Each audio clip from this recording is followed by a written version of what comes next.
This video references the newly spoiled 9th edition Tyranids Codex. You can check out a full review of the Codex by clicking on the link on the screen right here or down below in the video description. Enjoy!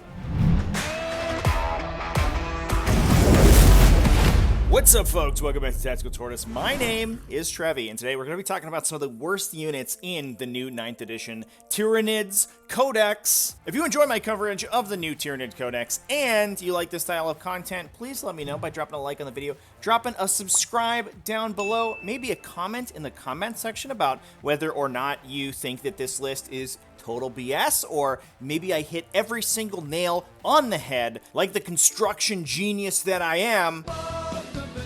Anyway, let's get on to the video and talk about these units that I can't really find any reason to include in an army. As with any worst unit list, this list is going to be based a lot on personal opinion. And given how early we are in the Codex's life cycle, in fact, the life cycle hasn't even really started yet because it's all been leaked prematurely anyway, I definitely reserve the right to be wrong about this. Generally, these are units that are overshadowed by other units in the Codex or just don't provide enough utility to warrant their inclusion in an army. Some of them are okay on their own right, but just fulfill the same role as another unit that's dramatically better. Now, one thing I do enjoy about this Codex is that this list was pretty hard to put together because a lot of Tyranid units now have an interesting niche that they fall into. Units that I would normally be casting aside often have very powerful utility that have made me graduate them off of this list and actually potentially consider including them depending on the metagame. Anyway, let's get on into the video and present it in no particular order. Here are the worst units in the 9th Ed Tyranids Codex. First off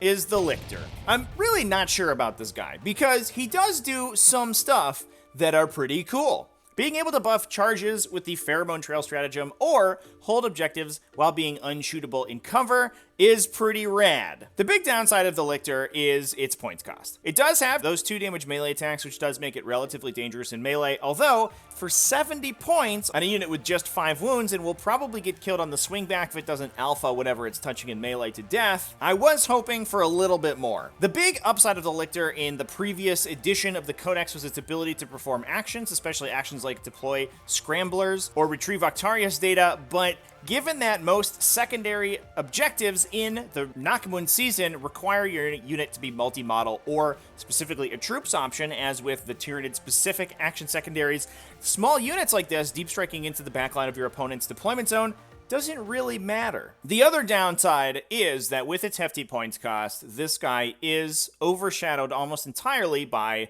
its character version, the Death Leaper. Death Leaper has all of the same utility as a regular Lichter, and for just a couple points more, includes another super powerful support effect. So I'm not entirely sure that the Lichter is bad, I just would never really consider including it over a Death Leaper. Anyway, let's move on to a unit that actually is bad. Let's talk about every single Sporemine. This includes Mucilid Spores and the regular Sporemine units. Now, to be fair, this is kind of a cop-out on my part because these datasheets are just here to be referenced when they're spawned by other units. That said, they are still a unit that is includable in the fast attack slot of a detachment, so let's talk about them.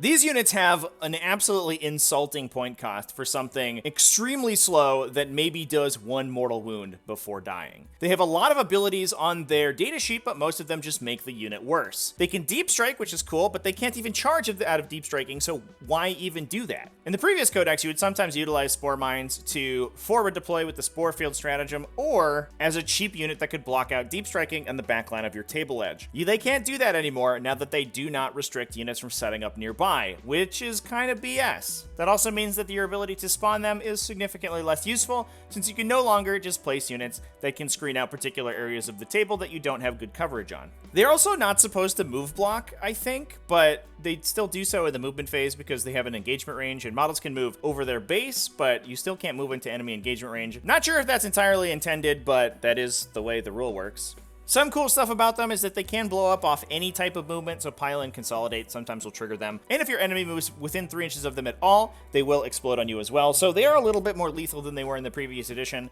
but the fact that their points cost didn't go down and their primary use case of blocking enemy deep strikers is gone entirely means that this unit is absolute garbage. Get them for free when you're spawning them out of a Harpy or something, but never ever ever include them in your army. A similar unit to the Spore Mines is going to be the Ripper Swarms. This is basically the same deal. the datasheet is mostly here to be spawned by other units. Ripper Swarms are not really a unit that you would consider including in your army in the first place. As a fast attack slot without objective secured, they're not really doing anything super exciting for you. They're kind of expensive as a unit at 15 points a model, and they functionally don't do anything with terrible offensive and defensive stats, but I guess they got an extra wound, which is pretty cool. Being able to spawn them to set on objective markers with the Parasite of Mortrex or with the Gestation Sax Relic is pretty sweet, and I think those are the primary reasons that a Ripper Swarm datasheet is in the Codex, but you would never actually add them to your army in the first place. I also love the fact that they don't fill your compulsory slots, as if people were taking Outrider detachments and they were worried that you'd be able to complete your Outrider detachment compulsories with your Ripper Swarms. Whatever. Now, speaking of compulsory picks, troops choices are a pretty important one, and we do have a Tyranid troops choice as one of the worst units in the Codex. How far the mighty have fallen, with Tyranid troops choices going from maybe some of the best in the game on average. In the 8th edition Codex, I certainly saw a reason to include every single one of the Tyranid options, with Termigans being able to provide a high volume of models for pretty low points cost, Ripper Swarms being super cheap and easy to include alongside deep striking, and Hormiguns just being super fast. But now, Termigans are very expensive, which makes really no sense. They're overshadowed by basically every other troops option, with Tyranid Warriors being the standout, and Hormiguns being pretty okay as a melee alpha strike with a lot of melee synergies you can assemble around them. Termigans do have some nice synergy with Termigans and with some of the ranged stratagems, but at 7 points a model, you're just asking to give up no prisoners points and make your army smaller. The fact that they got a 5-up armor save is pretty cool, but with the amount of AP in the game currently, with basically every random weapon, including the Termigans' own flesh borers being AP1 or AP2+, that 5+ armor is not really going to help you at all. This is another unit that you might just see spawned by Termigans. I think there is some argument to include Termigans just by themselves, and the fact that a Termigan can spawn a unit of Termigans for free is pretty cool. But like a lot of the other selections on this list, I would basically never write them down on my army list. And that moves us on to my last pick. So let's talk about the Hivecrone. I called out the Hivecrone as the worst unit in the 8th edition Tyranid Codex, and unfortunately that's kind of carrying over. Although I don't know if they're quite the worst now, because they do have some utility. This is the Interceptor variant of the Harpy, but only does marginally more damage against other aircraft units than its bomber cousin, and is dramatically worse against basically everything else. It carries a bunch of guns, but all of them with mediocre profiles. The Drool Cannon Flamer being a 2d6 strength 2 AP2 Flamer is pretty cool, but not for 160 points, and given the fact that its other weapons are pretty ineffective, I'm not really that excited about it. It is marginally better in melee than the Harpy, but I don't know, who cares? Just take Harpies, you can bomb people with mortal wounds and shoot them with venom cannons, and that's just better in basically every single matchup than this Hivecrone will ever be. Maybe if Hivecrones are trying to shoot down other planes or something, I guess, that seems okay, but with aircrafts being restricted to 2 per army list, you're probably going to be able to psychic down any airplanes that you see, or just kill them with your own Harpy, who, like I said, is only just marginally less effective at doing it than the Hivecrone itself. And with that, that's it. That's my picks for the worst units in the 9th edition Tyranids Codex. Let me know down in the comments what you think about my list, and if you have any other picks for units that you would just never consider taking. Like I said at the top, I do think that the internal balance of the Codex is pretty good, and there is a lot of reason to take a lot of these specific data sheets, especially given the meta game. Even units like Toxicrins and Horror Specs that I never would have included in the 8th edition Codex have some utility, and in some situations are going to be pretty effective. As always, big thanks for watching all the way to the end of the video. Big thanks to everyone who supports the channel over on Patreon at patreon.com/TacticalTortoise. Also, my YouTube channel members and my Twitch subscribers, everyone helping me keep the lights on and make some cool videos about Tyranids. Remember to keep it classy, folks, and have happy wargaming.